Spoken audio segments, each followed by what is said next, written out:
სალომე ზურაბიშვილი მოსკოვთან დიალოგის გამო საკუთარ კოლეგებს აკრიტიკებს. საქართველოს გზის ლიდერის თქმით, კრემლთან ურთიერთობა მაშინ, როდესაც საქართველოს ტერიტორიები ოკუპირებული რჩება დაუშვებელია.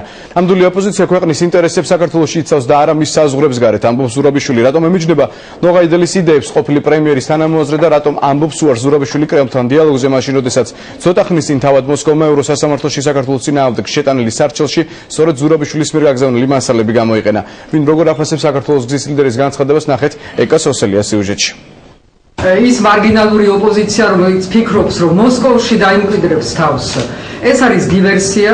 მარგინალები დღეს სალომე ზურაბიშვილმა ოპოზიციონერი კოლეგების ნაწილს უწოდა. საქართველოს გზის ლიდერმა საგანგებო ბრიფინგი ქართველი პოლიტიკოსების მოსკოვურ ვოიაჟებს მიუძღვნა და თქვა, რომ კრემლთან ურთიერთობა მაშინ, როდესაც საქართველოს ტერიტორიები ოკუპირებული რჩება, დაუშვებელია.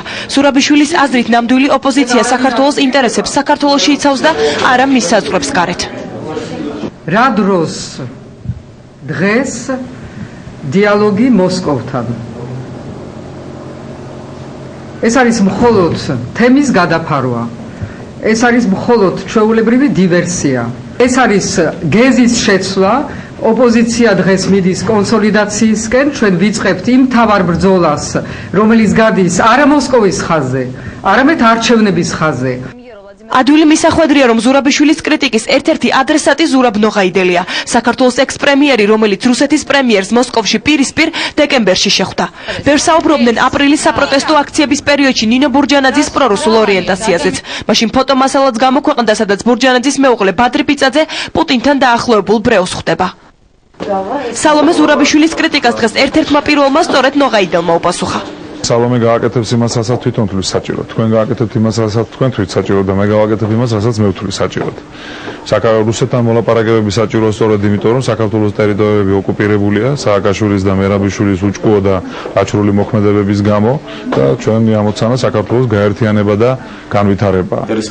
ზურაბიშვილის განცხადებამ დღეს ოპოზიციაში აზრთა სხვადასხვაობა გამოიწვია. ნაწილი მიიჩნევს, რომ მოსკოვთან დიალოგი ამ პირობებში დაუშვებელია. ნაწილი კი ამაში ცუდს ვერაფერს ხედავს და ზურაბიშვილის განცხადების საპირისპირო არგუმენტები მოჰყავს. მიგვაჩნია, რომ საქართველოს ინტერესები უნდა დავიცვათ ყველგან, სადაც ამის საჭიროება არსებობს საქართველოშიც, საქართველოს ფარგლებს გარეთაც და მე ძალიან კარგად მახსოვს ქალბატონის სალომეს ძალიან წარმატებული მოლაპარაკებები მოსკოვში, როდესაც მიღწეული იქნა შეთანხმება საქართველოსთან რუსეთის რეგულარული ჯარების გაყვანის შესახებ. ოპოზიციას არ აქვს არანაირი საშუალებები გადაწყვიტოს ის პრობლემები, რაც პირველ რიგში დაკავშირებული ტერიტორიულ მთლიანობასთან, დაკავშირებულია რუსეთის ოკუპაციასთან და იმ ოკუპაციური ჯარების გასვლასთან დაკავშირებით, ასე რომ ჯერჯერობით ჩვენ ვერ ხედავთ ვერანაირ აზრს და დამოკიდებულებას იმასთან დაკავშირებით, რომ ოპოზიციამ უნდა დადიოდეს და ურთიერთობდეს რუსეთში. ამ დროისთვის მოსკოვში ვიზიტით იმყოფება კონსტანტინე გამსახურდიაც, თუმცა პარტია თავისუფლების ლიდერი ამბობს, რომ მის შეხვედრებს პოლიტიკური საფუძველი არ აქვს და იგი მხოლოდ საქართველოს პირველი პრეზიდენტის გარდაცვალების მიზეზებს იძიებს. თუ ვინმე, რა თქმა უნდა, გამოჩნდება, რომელსაც შეუძლია ფასეული ინფორმაციები მოგვაწოდოს საქართველოს პირველი პრეზიდენტის გარდაცვალებასთან დაკავშირებით, რასაკვირველია ჩვენ მას შევხვდებით და მოვუსმენთ. საპარლამენტო უმრავლესობისა და უმცირესობისთვის კი ზურაბიშვილის პოზიცია დღეს მოულოდნელი აღმოჩნდა. განსაკუთრებით მას შემდეგ, რაც სწორედ ამ პოლიტიკოსის წიგნიდან ფრაგმენტი რუსულმა მხარემ ჰააგის სასამართლოში საქართველოს წინააღმდეგ მტკიცებულებად გამოიყენა და საქართველოს მიმართ განხორციელებული ყოველგვარი დისკრიმინაცია უარყო.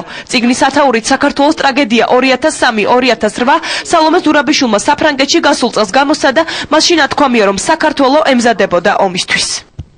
აბამება ამას რუსულ მასალებში ქართველი სალომე ზურაბიშვილი ადასტურებს.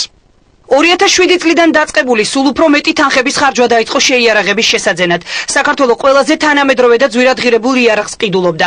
ქართველ მაღალჩინოსანთა რიტორიკა კი საომარი იყო. ყველაფერი იმაზე მიანიშნებდა, რომ საქართველო ცხინვალში სამხედრო ოპერაციის ჩასატარებლად ემზადებოდა. არ აქვს მნიშვნელობა, რომელი პოლიტიკოსი გააკეთებს ამ განცხადებას, გვიან მიხვდება თუ ადრე მიხვდება, თავარია რომ ამას მიხვდეს უყველა და სამწუხარო ის არის, რომ ზუსტად ამ ქალბატონის განცხადებებს იყენებდა რუსეთი თავის არგუმენტებად. ძალიან კარგი არის, რომ იმ მარგინალების, რომლებმაც გადაწყვიტეს საქართველოს ტერიტორიული მთლიანობის ხელმყოფებთან ურთიერთობა რიცხვი არ გაიზარდა და რომ კიდევ ერთმა პოლიტიკურმა ძალამ გადაწყვიტა რომ ოპერირება მოახდინოს ქართულ პოლიტიკურ სივრცეში. თუ კი საუბარია ამ ადამიანების მარგინალიზაციაზე, ეს შესაძლებელი იქნება იმ შემთხვევაში, თუ კი საბოლოო ჯამში პოლიტიკური სპექტრის კრისტალიზაცია მოხდება და გაირკვევა ზოგადად პოლიტიკურ პარტიებს რა საგარეო ორიენტირი აქვთ და რა უნდათ. რუსეთის საგარეო საქმეთა მინისტრმა გასულ კვირას განაცხადა, რომ რუსეთის ხელისუფლებამ მზადაა შეხვდეს პოლიტიკური ძალის ნებისმიერ წარმომადგენელს საქართველოდან, რომელსაც კრემლთან საუბარი სურს.